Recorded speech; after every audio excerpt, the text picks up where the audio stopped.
So I will be speaking at Baylor University on April 9th. I'll also be at Boston University on April 4th. That's this Thursday. But the speech at Baylor has a supposedly Christian school, by the way, is attracting some negative attention. There's currently a petition underway to get the speech shut down. So far, over 1,000 people have signed it. Last I saw, calling for the cancellation of my event there. And I'm hearing from some students on campus that the outcry is pretty severe on campus. So I could be walking into a bit of a chaotic situation here, but we'll see. Let me just be honest with you about this. I really take no pleasure in this kind of thing.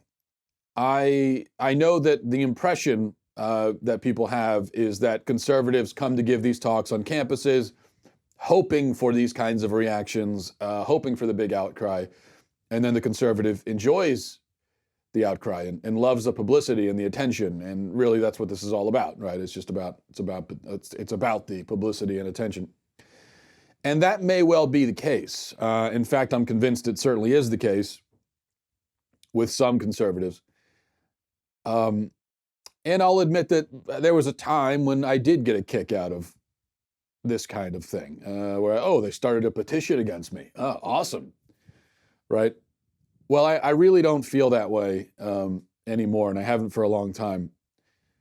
I would actually like to just have a rational and thoughtful dialogue. I'm not going to Baylor for this. I would be much happier if there was no petition and none of that, and it was just a normal, calm, rational dialogue, because that is actually what I'm interested in. I have no interest in the theatrics. I have no interest in a Q&A session that really becomes an excuse for one person after another to get up there and call me a bigot and go for the applause line, and then we go back and forth and somebody puts it on YouTube and blah, blah, blah. That's probably what I'm walking into, but it's not what I want. I'm not going to be scared away by it, but it just becomes a hollow spectacle after a while. And it's just sort of useless. And it's a waste of time. You know, if I go down there and no one is really interested in listening and it just becomes a spectacle, then it's a waste of my time. I would rather not go. It's a waste of everybody's time. You know, anyone that comes to the speech hoping for a rational dialogue, it's a waste of their time too. So here's what I'm going to try and do with the speech. Originally, my plan was to talk about the left's efforts to redefine life, marriage, and gender, which is why I think in the petition it says that I'm giving an anti-LGBTQ presentation, and I guess that's why they're calling it that, is because I was going to talk about the left's efforts to redefine life, marriage, and gender, and then to discuss the effect that effort has had on society. I wrote a book on the topic, The Unholy Trinity, so it's just basically that. But I suspect that many of the people in attendance will be of a leftist persuasion, and therefore a speech that sort of presupposes the premise that it's bad to redefine life, marriage, and gender won't be as useful. So maybe I won't do that. That doesn't mean I'm going to avoid these topics. No, don't think that for a second. Instead, I think it may be more worthwhile if I were to talk about and explain on a more fundamental level why these things should not be redefined. So that if you come to the speech, even if you disagree with me, you'll have an opportunity to at least learn why a person might oppose abortion and might believe that biological sex is not subjective and is an immutable, unchangeable characteristic of a person, and so on. You can at least find out what it is exactly that you oppose. If you're going to continue opposing it, you might as well know what the argument is that you're against. And I think that you'll discover, if you listen with an open mind, that what is at the root of this belief system, if we want to call it social conservatism, whatever, what's at the root of it is not actually bigotry. That's not what it's about. It doesn't mean that you'll agree at the end. You don't have to agree. But you should at least listen so that you know what you're disagreeing with. And so that's what I plan to do. I'm going to tackle these three topics: life, marriage, gender, and just talk about them on a really basic level. Which, as I said, considering that this is supposed to be a Christian school, in an ideal world, it shouldn't be necessary to explain these kinds of things at a Christian school, but I think that it apparently is. So that's what I'm going to do. All right. I signed on to Twitter over the weekend to find that the hashtag #MyWhitePrivilege was trending. And I discovered, as you would have discovered too if you got on Twitter over the weekend, that the hashtag #MyWhitePrivilege, it was not a bunch of people making fun of the idea of white privilege. Instead, at least initially, it was a whole gaggle of guilt-ridden white folks solemnly confessing to all of the many ways that they have been benefited from this mysterious racial privilege. So they would talk about a way that they benefited from white privilege and then, hashtag #MyWhitePrivilege. So I'm going to read a couple of these tweets to you, a few of them, just to give you an idea of what these guilt-ridden white folks were tweeting. So one of the tweets says, "I got caught stealing multiple times as a teenager and they never called the cops. They just let me go with a warning. Every period, single period, time, period. Hashtag #MyWhitePrivilege." Another one says, "As a white woman, when I get back from the beach, my newly darker tan skin will be praised as making me prettier. It will be used as an opening to ask me about my vacation. No one will criticize me. Hashtag #MyWhitePrivilege." I don't even understand when people compliment you on your tan, that's because of white privilege? Or could it just be that they're being nice and you should just take it at that rather than implying that they're actually racist? No one will criticize me. Okay, well, who does get criticized for a tan? Are you suggesting that if a black person goes to the beach and comes back and their skin is darker, that people criticize them for it? They walk into work and people are openly criticizing the shade of their skin? I mean, what? No one will criticize you for your tan. No one criticizes anyone for a tan. What does that even mean? Of course not. No one would do that. That's white privilege. All right. Another one says, "Got financing to buy a house as a 30-year-old pizza cook. I've never been denied a line of credit, actually. Hashtag #MyWhitePrivilege."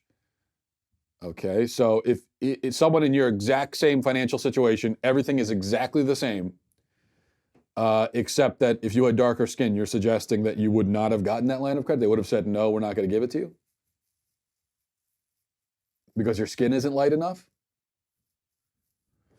Another one says, "Sitting in a swanky hotel lobby using their Wi-Fi all night as a non-paying guest. Hashtag #MyWhitePrivilege." I don't even know. First of all, what are you doing sitting in a hotel lobby all night using their Wi-Fi?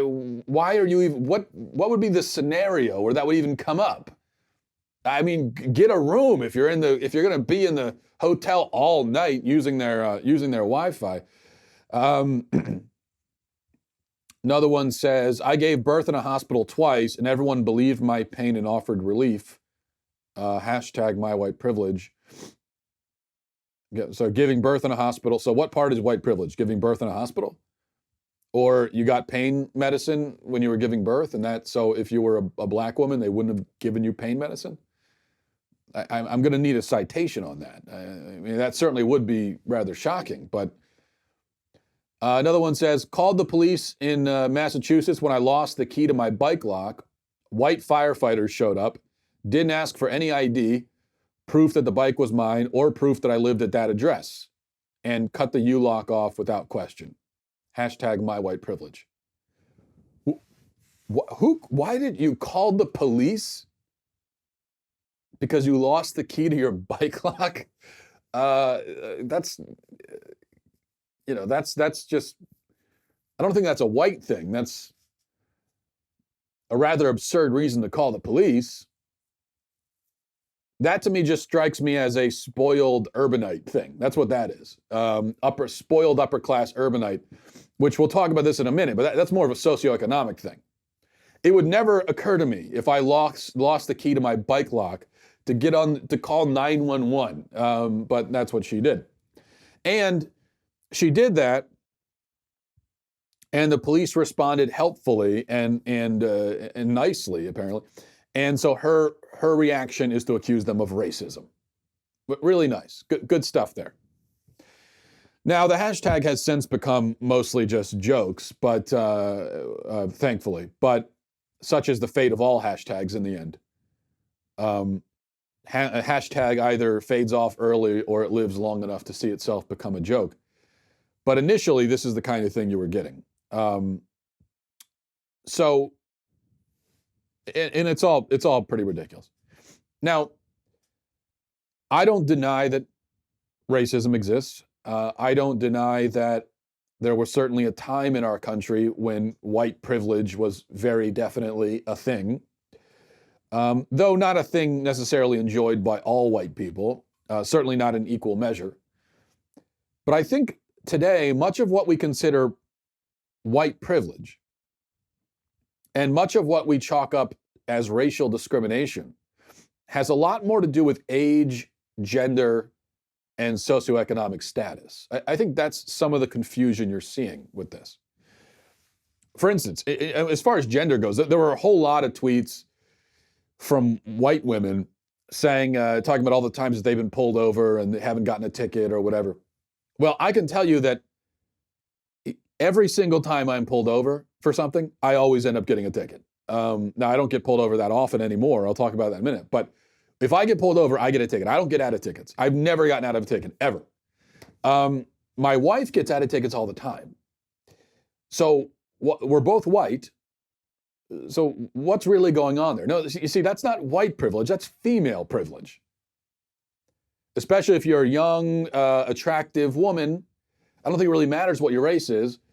You're going to have an easier time dealing with police than you are if you're just an ugly guy like me. Now, so as I said, I think what we've got here is age, gender, and socioeconomic status. So, for instance, there were these white people saying things like, I have white privilege because I've never been stopped by the cops for no reason. I have white privilege because I can walk into a store without people looking at me like I'm going to steal something. I have white privilege because I'm not prejudged at job interviews regardless of my qualifications and so on. And as I was reading those, I thought to myself, well, wait a minute. All of that has happened to me. Not much anymore, but it did. When I was younger, when I was teenage to early 20s, I was pulled over frequently for dubious reasons. I had my car searched a couple of times. I had sobriety checks, even though I was exhibiting no signs of inebriation because I was not inebriated. I can remember one thing I was maybe 21 or 22, and I got pulled over, and I had like an hour before, had one beer at a restaurant, and then I drove home, and I was perfectly fine. I wasn't swerving or doing anything crazy. But the cop pulled me out, had me do the whole sobriety checkpoint thing. I passed, got an A+, I was good to go. So that kind of, even though there was no indication, I think he pulled me over for going like 11 miles over the limit. And then next thing you know, I'm doing the sobriety checkpoint. There didn't appear to be any real reason for it, but that's what happened. And as a teenager, I would definitely be watched suspiciously when I went into stores. In fact, I remember one time specifically, I went into a store. I think it might have been a Rite Aid, and I was walking, towards the back of the store, and I distinctly remember, and I could hear the guy at the register call back over the radio, intercom, whatever. Not the intercom, but he called back to someone who I assume was in the back of the store, another employee, and he said, "Watch the guy with the hat." He was telling the other person to keep an eye on me because he was afraid that I was going to shoplift. There were, when I was growing up, there were some restaurants around town and other establishments where my friends and I weren't even allowed to set foot inside after a certain hour. That wasn't a rule that was singling us out specifically, but teens in general. There were places where if you were under the age of 18, you couldn't go in with a group unless you were with an adult after a certain time. But of course, none of this was racial. This was really about age, and I think to some extent gender as well. So when you hear how young black males are treated, I think oftentimes the young male part is far more relevant than the skin color part. I think it's young males, young guys who are teenage, early 20s, they're treated a certain way by society and by businesses and by police officers because certain assumptions are made about them, and not entirely without basis. Because young guys tend to do stupid, destructive, dangerous, illegal things. And that's just the reality. And I think that's where a lot of this comes from. Now, these days, I rarely get pulled over unless I really am speeding, because usually I'm driving my wife and my kids, and I'm dressed like a nerd, and we're listening to like the Wiggles soundtrack or something in the car. And I tend not to attract a lot of attention from police that way. Now, why do you think cops are not so suspicious of me now, but they were when I was 16, 17, 18? Like, why do I hardly ever get pulled over now, but I got pulled over a lot at that age? Especially if I was driving in a car with 4 or 5 of my friends who were also my age. We tended to get, coincidentally, pulled over a lot. Why do you think that is? I was white back then too. Okay, this isn't a Michael Jackson situation. Now, who do you think is more likely to be pulled over? A black man my age who's also driving his kids and his wife around in a minivan, also dressed like a nerd, listening to kid songs or whatever, coming back from church or wherever else. Or a 17-year-old black teenager in a car with other teenagers, dressed like teens dress, acting like teens act, listening to, having the music blasting and all that. Who is more likely to attract attention from police? And in this hypothetical, the race is the same. But I think we all know that the 17-year-old with the other 17-year-olds, he's going to attract more attention because of his age and his gender. So age and gender are factors. Also, socioeconomic status is a factor. If you're a white person living in a trailer park where half of the residents are on meth, people are going to make unflattering assumptions about you. They shouldn't, but they will. And I know the response to that is people will say, well, a white person may be treated unfairly, but it won't be because he's white. Well, affirmative action seems to blow a hole in that theory. But even aside from that, where do you think the term white trash comes from? A poor white person who lives in a trailer park is going to be called white trash. Actual trash. His existence is being compared to trash, to a heap of garbage. So that really seems to not only be discriminatory, but discriminatory in a racially specific way. I mean, what else could you call the term white trash? So there's socioeconomic element to this as well. But when we talk about white privilege, we talk about racism, you see all these tweets, none of those factors are even considered. It's just assumed that it has to always be racial. And that's what jumps out at you when you read some of these tweets, that, or anytime this topic of white privilege comes up, it's just there is automatically an assumption with no evidence, just an assumption that race is the reason. So that woman says that, well, I as a white person, I'm able to sit in a hotel lobby and use the Wi-Fi all night. Well, again, that to me seems pretty weird, and I think she should be kicked out because, if you're not a paying customer. But if you're assuming that you're allowed to do that because you're white, then what you're really saying is that the people working there, whoever's behind the counter, who's not kicking you out, you're just assuming that that person is racist. You're assuming that that person would kick someone out if they were black. And based on what? First, to make such an unflattering, accusatory, insulting assumption about someone, you better have some evidence for that. But you have no evidence. You have no idea, whoever that person is behind the counter. You have no idea how they would react if you were a different race. You're just assuming, you're just making that up based on nothing. And meanwhile, that person is being nice to you. They're letting you sit there and use the Wi-Fi, and you're sitting there stewing over how racist they are for not kicking you out. It's the same thing with these stories about, the police were being nice to you. They were being helpful, and your response is to assume that they're racist? To say, oh yeah, well, I bet you wouldn't do this if I was black. How do you know that? These are assumptions with no evidence. That's the problem. If you're going to accuse someone of racism, you need to have some kind of evidence for it. But of course, no one feels any need for that anymore. All right. The movie Unplanned came out this past weekend. It's the true story of Abby Johnson, the former Planned Parenthood clinic director who left Planned Parenthood and became a pro-life advocate. And the movie shows how this conversion happened. I haven't seen the movie yet, but I've heard good things about it.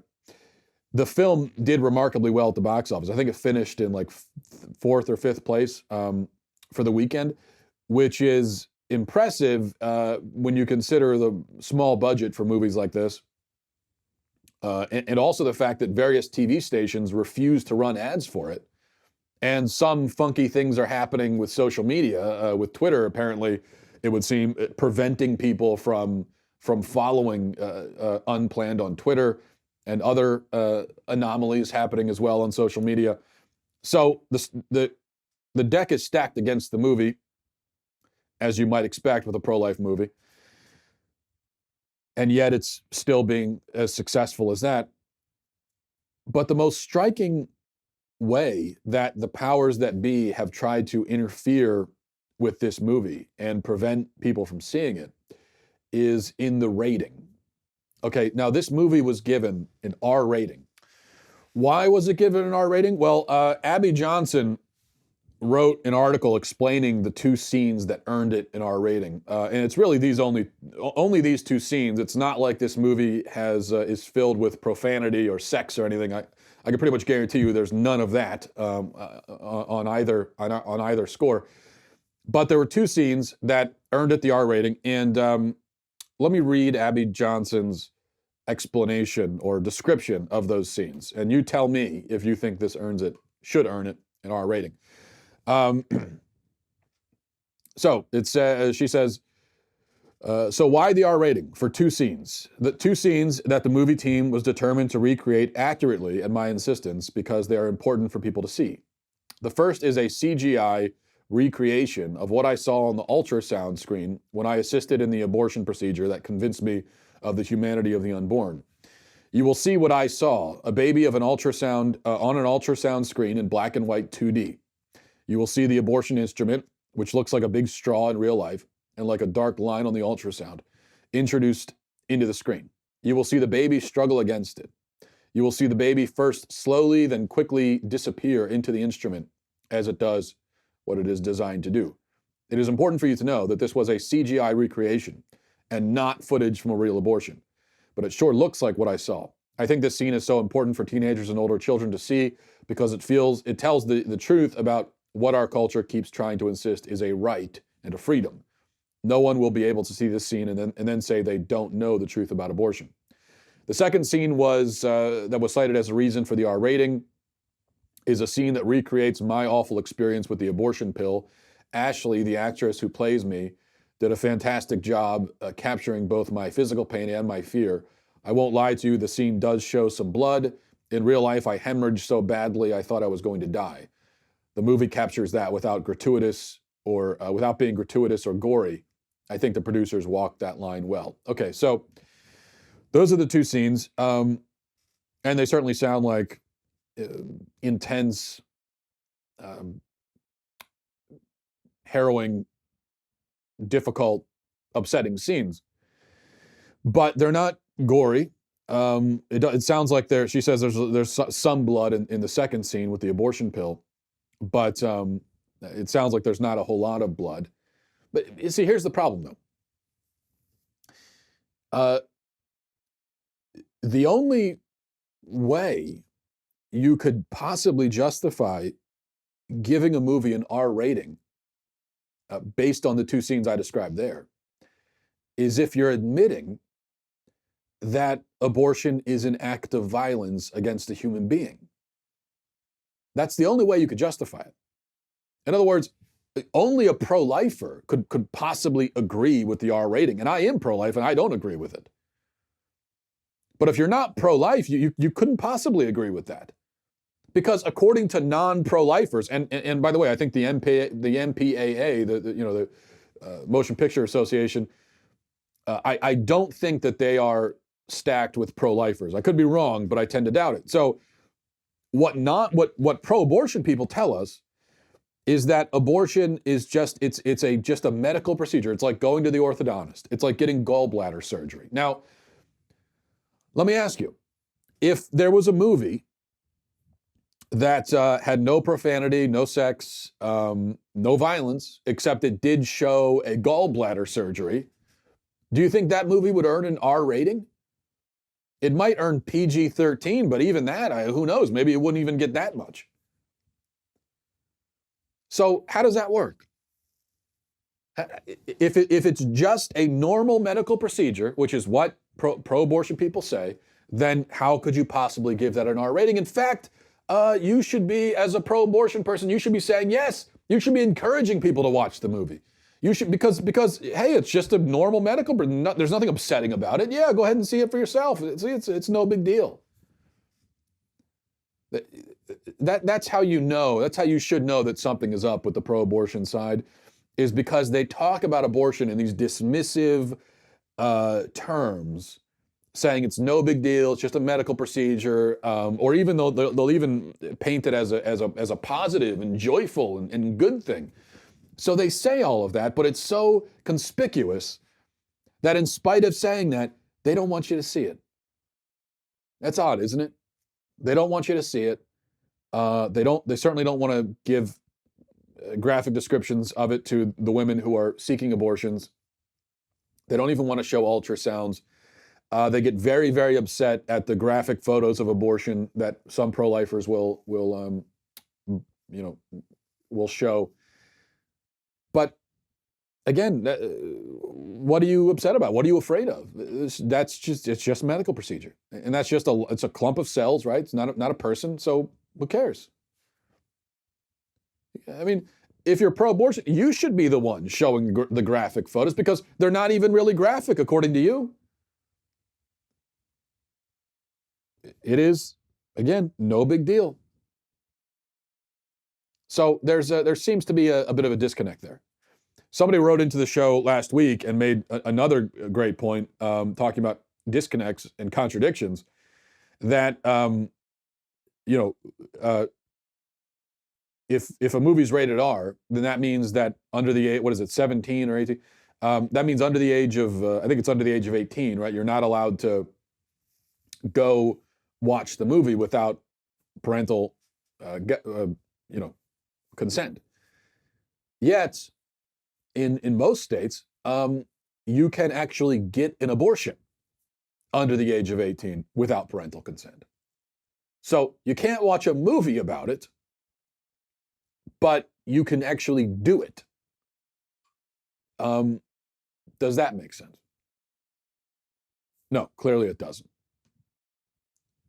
So if you had any doubts at all about this issue, and who exactly, which side is being forthright and honest, then just ask yourself, why is it that the depiction of an abortion, which is done as, it seems like it's done as uh, as non-gratuitously as possible, given what it's portraying, while at the same time being honest. So why is it that that would earn an R rating? And why is it that pro-abortion people don't want you to be exposed to those kinds of images when they say that it's just a medical procedure? I'm certain that I have on more than one occasion heard an abortion, getting an abortion, I've heard it compared to going to the dentist. Well, I am quite certain that if a movie depicted a person going to the dentist, that would not earn it an R rating. That wouldn't even get it above G. Okay, so there's something going on here. All right, let's go to emails. MattWalshShow@gmail.com. MattWalshShow@gmail.com. This is from Nathan. Says, "Hi Matt. On the Sunday special yesterday, you said that all someone has to do is love their spouse to get to heaven. I was shocked to hear this coming from you, as it is heretical. The Bible says that the only way to heaven is through faith in Christ. Your statement is false and dangerous." Yeah, I got several emails like this, so I thought I should address it. I was on Ben's Sunday special show yesterday. Thought it was a fun conversation, good conversation. And in the course of the conversation, we talked about the afterlife, which actually was just an extension of a conversation we were having off the air before the cameras were rolling. And then they said, just save that for the show. And so we did. We kind of just picked it back up when the cameras were rolling. And he asked me about my ideas of heaven and hell. And so we talked about it from that starting point. At one point, I posed the question, not a statement really, but a question. Can someone who has love in their heart, someone who loves, who truly loves, not someone who just has the emotional experience of affection, but someone who really loves, can that person go to hell? Now, notice the question I'm asking is, can they go? It's not even do they go, but can they? Is it even possible? Or is hell a place entirely devoid of love? Now, I've always understood hell as a place that is devoid of love, and I think I don't think anyone would disagree with that. That's how it seems like everyone describes hell. It is a place we don't know exactly. We can't go into great detail describing it, but it does seem that it would be a place completely devoid of love. There is no love or joy in hell. Now, if love were a place where if hell were a place where love can exist, then the whole idea of hell is just monstrous and I think untenable. If hell is a place where even the loving and virtuous may be tortured for all time, then, well, I find such a thing very difficult to believe. But if we agree that hell is a place where love cannot and does not exist, by definition, that's what hell is. It is the absence of love and joy. If that's the case, then what about a person who never comes to explicitly believe in Christ for whatever reason, but who really does love their spouse or their child? Really loves. Again, I'm not talking about emotional affection, which we often confuse with love. I'm talking about actual love. Can that person go to hell is the question. If so, then we're back at this problem where, well, that means that love exists in hell, and that's not how any of us think of hell. And by the way, if a person with love in their heart can go to hell, then that means that not just love is existing in hell, but then also other things as well. Because think about it: if someone goes to hell and they love their spouse, let's say a man who loves his wife goes to hell, okay, and then let's say that his wife does not go to hell. Well, the man is still going to love his wife, and not only that, but he's going to find some joy in the fact that his wife is not with him, that his wife is in eternal paradise. So that means that now you've got love in hell, you've got joy in hell, And you've got selflessness in hell. And it's all happening inside a person who, it starts to seem is pretty out of place in that environment, right? A person who has this selfless, joyful love in their heart. Well, what are they doing there? And again, how can they even be there? Now, I'm not the first person to ask this question or to try to deal with it. C.S. Lewis, as I mentioned on the Backstage special, C.S. Lewis dealt with this, and that's The Great Divorce. The book Great Divorce, which I mentioned on the show, really deals with this a lot. And his solution to the problem was he basically said that if you have love in your heart, any amount of love for anyone, then God can take the embers of that love and he can fan them and ignite them. So he can work with it. Even if you come to him just with those little embers, he can work with that. He can take that, he can do something there. The people in hell are the people utterly devoid of any love, any virtue, anything. They've got nothing going on. It's complete emptiness, and God has nothing to work with, and so they're in hell. But if there's just that little spark, that little spark of love, then not only is that something God can work with, but that spark, it just can't be in hell. It can't go there. And that's what Great Divorce is really all about. And that's, there are all these scenes in the book, The Great Divorce, where you've got these conversations between a person who's coming from hell. And in the book, you've got the people in hell have this opportunity. And it's obviously all very allegorical and poetic and everything. He's not suggesting that this is literally how the afterlife works. But in the book, you've got these souls in hell who essentially take a bus to the outer rim of heaven. And then someone that they knew from their physical life who is in heaven comes out to meet them and essentially tries to convince them to come to heaven. But in almost every case, the person, even though their heaven is being opened up to them, they decline it. And they say, I don't. They come up with reasons why they don't want to go to heaven. And the reason why they decline the invitation in every case is because they have no love. They don't, they're hearing these descriptions of what it's like to be in a place full of love and selflessness, and it just doesn't appeal to them. They don't want that. So again, clearly not a literal description of how the afterlife works, but it's just dealing with the concepts of, well, what does this mean? And we all say that people who go to hell choose it. Well, how does that work? Why would anyone choose it? How does it work to actually choose hell? And that's what C.S. Lewis is trying to deal with. I think it makes a lot of sense. So yes, the Bible says that we only go to heaven through Jesus, but that means that Jesus decides who goes. So who are we to say what criteria he uses to make that determination? And if you think that the only criteria is just the intellectual acknowledgement of Christ's lordship, that the only thing you need to do is go, oh yeah, Jesus is God, sure, and you get to go to heaven, and everyone who fails to make that statement doesn't go, then you believe in a scenario where there are a lot of really terrible, awful people who happen to believe in Jesus in heaven, and a lot of virtuous, loving people who happen not to in hell.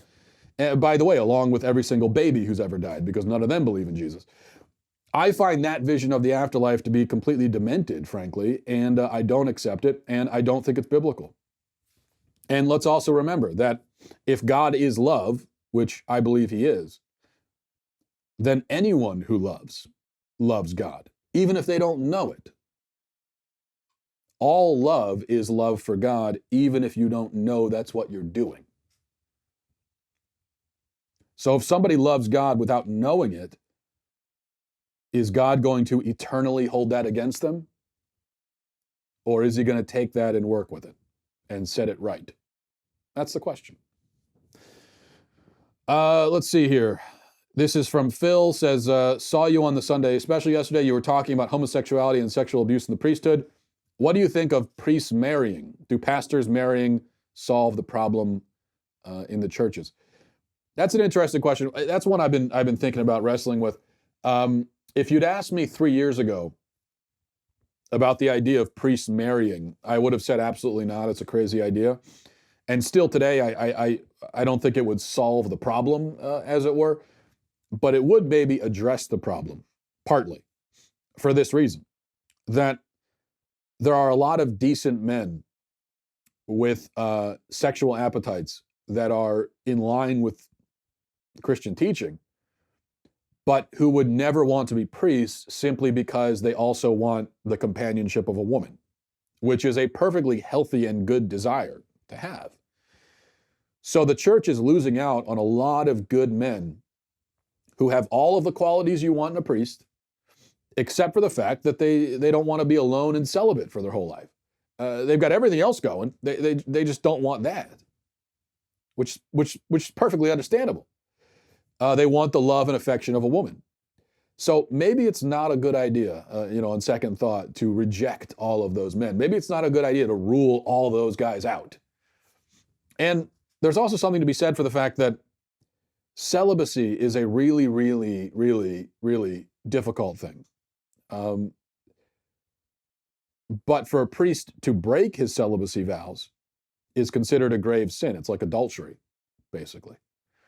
So we've set up this dynamic where a priest has to either have superhuman self-control to be celibate his entire life, or he's going to fall into grave sin and serious scandal. And so those are the two options, basically, right now. Either you're going to have a superhuman priest, or he's going to fall into grave sin and scandal. Whereas if you let priests marry, then you're expecting them to have just sort of normal self-control. In marriage, you need self-control too, but not superhuman. You don't need to be a superhuman to remain faithful to your wife. But you do need to have some self-control. The problem with ruling out the guys who have just normal self-control, maybe not superhuman self-control, is that you end up with a priesthood populated by some superhuman men, but then also a lot of men who are not superhuman, so then they fall into deep sin, and then and they fall deeper and deeper by the minute. And so you end up almost with this dichotomy where a priest is either going to be a saint or Satan. There's kind of like no room in between. But there should be. Maybe it's okay to have priests who are normal, just normal. They have normal desires. They want to be with a woman, and maybe they should be allowed to fulfill those desires in a way that is moral and biblical in the context of a marriage. So I think that's the argument you can make for it. As I said, I just think there are a lot of decent, good men who the Catholic Church is losing. They're losing out on because there are a whole lot. I'm telling you, there are just a whole lot of guys who would certainly be priests if not for that one little thing, which is not so little. All right. Well, let's see. We'll do one more. This is from Brendan. Says, "Hey Matt, big fan. In fact, I lately I think I might enjoy your show more than the Ben Shapiro show. Although I don't tell him I said that. Well, I put it out there. I know you sometimes like to answer questions outside of politics, so I have a football question for you. Do you think teams punt too often in the NFL? Does it make any sense to you that teams ever put punt on 4th and 2 on their own 40? It seems to me that teams should be more statistically minded when weighing their 4th down options instead of instinctively sending out the punt unit. Thought maybe you'd have an opinion on this as your team has one of the best punters in the league.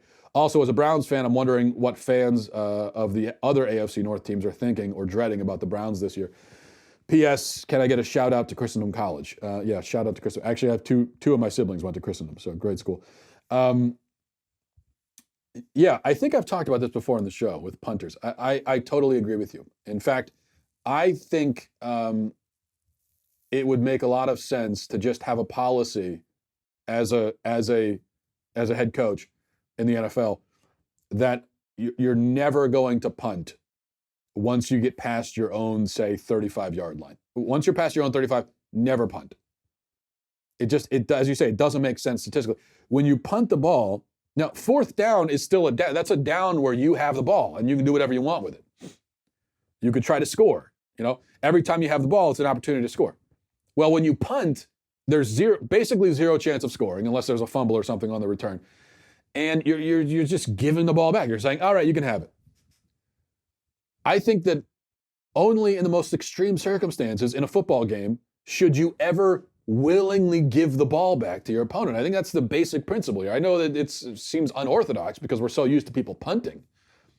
But the game has changed a lot also over the years. And so I think this goes back, punting may have made sense 25, 30 years ago. But now, especially with these high-powered offenses and these quarterbacks who can basically make any throw on the field, to willingly give the ball back to your opponent, I think should happen a lot less often than it does. As for the Browns, I think they put together a good team, but the thing about the NFL, it's one of the reasons why I like the NFL, is that it's very hard to buy a championship team. I know they do it in the NBA all the time, but in the NFL, it's difficult to do. And there have been many teams that have gone out in free agency, spent a whole lot of money getting all these high-powered, fancy free agents, and then they win 4 games in the season, because just because you get all the pieces together on paper, that doesn't mean it's going to come together on the field. So maybe if you're a Browns fan, you could have a little bit of optimism. I wouldn't try to take that from you after so many years of misery, but also there's reason for caution. All right, we'll leave it there. Thanks for the football question, though. I always enjoy those. And I'll talk to you tomorrow. Godspeed. Today on The Ben Shapiro Show, creepiness finally comes back to haunt Uncle Joe Biden. That's today on The Ben Shapiro Show.